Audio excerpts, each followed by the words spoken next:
Min bu avulun kartlarından Bedriye Cayık. Bu avulda yaşap durabız. İrim bilen ikev.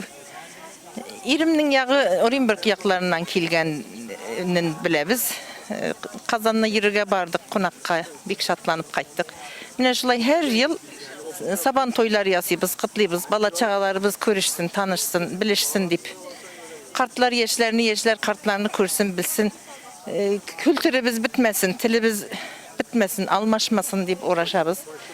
Mine şulay yaşap gidip durabız indi. Yeşte buldu aparu. Kartaydık, yeşlik bitti. Mine şulay sizlerini kürdük, mutlu bulduk. Allah tağın kürürge nasip etsin. Tatarşa'da bir yakşı bilesiz.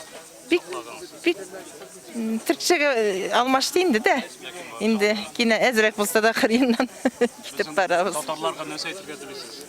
Tatarlar birlik bulsunlar, birbirini taşlamasınlar, taralışmasınlar, tilimizni yoğaltmasınlar. Mine şulay belekay balalarının Tatarca söylegenine ölem indi şunda, ölem bitinley.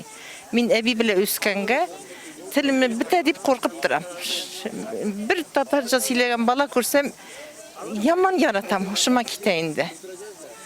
Allah unutturmasın, kültürümüzü yoğaltmasın. Bizim Tatar halkı bitol bik yakşı, bik görkemli halk. Orta Asya halkları tamırlı, bik yakşı halk. Kadrin bilsinler. Özümüzün, halkımızın kadrin bilsinler. Yoğaltışmasınlar, çeçilmesinler tirayaklarga. Çeçilseler de yılışsınlar mene şulay bir avullarda. Birge bulsunlar, birge işitken yerge barsınlar. Saban toylarımızga Allah bilsa.